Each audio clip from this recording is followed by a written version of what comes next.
Selamat datang. Kali ini kita akan bongkar sebuah proses yang mungkin nggak kita sadari. Tapi justru inilah yang membentuk cara kita semua melihat dunia politik. Udah siap buat kenalan lebih dalam dengan isi kepala kita sendiri? Coba, pernah nggak Anda berhenti sejenak dan mikir, kenapa ya saya dukung partai A? Atau kenapa saya setuju sama ideologi ini? Jawabannya tuh ternyata jauh lebih rumit dari yang kita kira. Dan akarnya itu ada di masa lalu kita. Apa karena obrolan di meja makan keluarga? Atau jangan-jangan karena pelajaran PPKN di sekolah? Atau mungkin dari apa yang kita lihat di media sosial setiap hari? Nah, ini dia pertanyaan besar yang bakal kita coba jawab bareng-bareng. Semua pertanyaan tadi sebenarnya mengerucut ke satu konsep penting dalam ilmu politik. Namanya sosialisasi politik.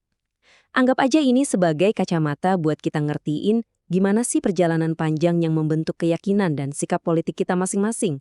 Oke, sebelum kita ngomongin politik, kita pahami dulu dasarnya, yaitu sosialisasi. Gampangnya, ini tuh proses belajar seumur hidup. Dari kita lahir sampai sekarang, kita terus-terusan nyerap aturan, nilai, dan kebiasaan dari sekitar kita. Tujuannya, ya biar kita bisa nyambung dan jadi bagian dari masyarakat. Inilah fondasi dari semuanya. Nah, sekarang kita persempit lagi. Sosialisasi politik itu adalah bagian spesifik dari proses belajar tadi, tapi fokusnya ya ke dunia politik. Disinilah kita, entah sadar atau enggak, belajar soal politik.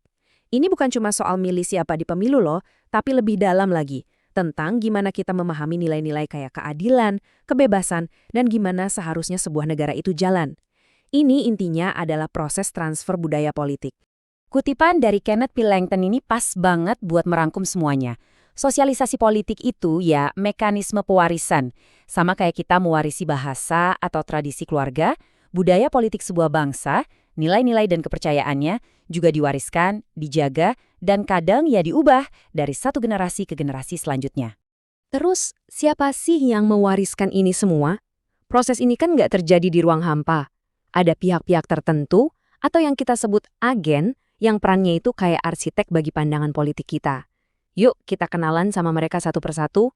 Agen yang pertama dan seringnya paling kuat jelas keluarga. Coba deh inget-inget, seberapa sering sih obrolan politik orang tua di rumah itu jadi pandangan pertama kita. Di keluarga lah kita pertama kali kenal konsep aturan dan otoritas. Bahkan, pilihan partai orang tua sering jadi warisan politik pertama kita, jauh sebelum kita ngerti apa itu politik. Selanjutnya, ada sekolah. Nah, di sini prosesnya jadi lebih resmi dan terstruktur. Lewat pelajaran kayak pendidikan kewarganegaraan, kita diajarin soal konstitusi, sistem pemerintahan, sampai hak dan kewajiban kita sebagai warga negara. Sekolah itu secara sengaja dan sadar ngebentuk kita. Pas kita beranjak remaja, ceritanya mulai beda lagi. Pengaruh teman sepermainan atau peer group itu jadi kuat banget. Diskusi-diskusi di tongkrongan, keinginan buat diterima di satu geng, ini semua bisa mengubah atau malah makin menguatkan pandangan politik yang kita bawa dari rumah. Kadang pengaruh mereka ini bisa lebih dahsyat loh. Dan tentu saja kita nggak bisa lupain raksasa yang satu ini, media massa. Apalagi di zaman sekarang, media mulai dari berita TV sampai timeline media sosial itu udah jadi jendela utama kita buat ngintip dunia politik. Mereka nggak cuma ngasih info, tapi juga ngebentuk cara kita mandang sebuah isu dan pada akhirnya bisa banget ngebentuk opini publik secara besar-besaran. Terakhir tapi sama sekali nggak kalah penting adalah pengalaman langsung. Jujur aja nggak ada guru politik yang lebih baik daripada ngalamin sendiri. Nyoblos untuk pertama kalinya, ikut gabung organisasi atau partai, sampai turun ke jalan buat demonstrasi, semua ini adalah pelajaran politik yang paling nyata dan personal. Nah, yang menarik di sini adalah kekuatan para agen ini ternyata berubah-ubah seiring kita tumbuh dewasa. Waktu kita masih anak-anak, keluarga itu segalanya. Tapi begitu masuk masa remaja, peran sekolah dan teman-teman jadi makin besar. Dan akhirnya, saat kita dewasa, seringkali media dan pengalaman politik pribadi kita lah yang jadi paling dominan dalam membentuk, bahkan mengubah pandangan politik kita. Oke, kita udah kenal siapa aja arsiteknya. Sekarang pertanyaannya, gimana sih cara mereka bekerja? Gimana proses belajarnya? Ternyata metodenya bisa kita bagi jadi dua, yaitu cara langsung dan cara tidak langsung. Bedanya apa? Gini, metode langsung itu jelas, sengaja, dan kita sadar lagi belajar politik, kayak pas dapat pelajaran PPKN. Nah, kalau yang nggak langsung, ini jauh lebih halus. Kita mungkin cuma diajarin disiplin di rumah, atau soal pentingnya kerjasama. Tapi nilai-nilai inilah yang tanpa sadar kita bawa dan pakai pas kita menilai dunia politik nanti. Kalau kita bedah lagi yang metode langsung, menurut Richard Ed Dawson, ada 4 jenis. Pertama, imitasi, alias kita niru aja pandangan politik orang tua. Kedua, sosialisasi antisipatoris. Contohnya kayak aktivis mahasiswa yang udah latihan jadi politisi. Ketiga, pendidikan politik yang formal di sekolah.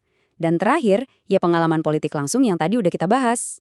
Nah, kalau yang nggak langsung ini lebih subtil lagi. Ada interpersonal transference, yaitu saat cara kita memandang figur otoritas kayak ayah atau guru, itu kebawa pas kita menilai figur politik kayak presiden. Terus ada apprenticeship, di mana nilai-nilai dari tempat non-politik, misalnya etos kerja di kantor, kita terapkan ke cara pandang politik.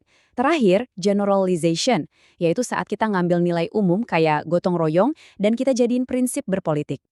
Oke, kita udah bahas banyak banget ya, mulai dari konsep, agen, sampai metodenya.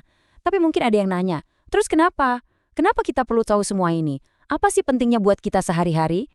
Ini dia intinya. Sosialisasi politik itu penting banget karena inilah proses yang membentuk budaya politik suatu negara. Proses ini juga yang menjaga sistem politik tetap stabil, dengan cara mewariskan dukungan ke generasi berikutnya.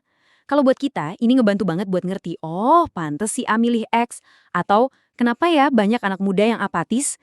Tapi yang paling penting, ini ngasih kita cermin buat ngelihat diri sendiri, buat bener-bener nanya, dari mana sih asal-usul keyakinan politik saya? Jadi, sebagai penutup, saya mau ajak Anda buat merenung sebentar. Setelah kita bahas semuanya, coba pikirin lagi perjalanan hidup Anda. Dari semua agen tadi, keluarga, sekolah, teman-teman, media, sampai pengalaman pribadi, kira-kira mana sih yang paling punya andil besar dalam membentuk diri Anda yang sekarang secara politik? Jawabannya bisa jadi bakal bikin Anda kaget sendiri.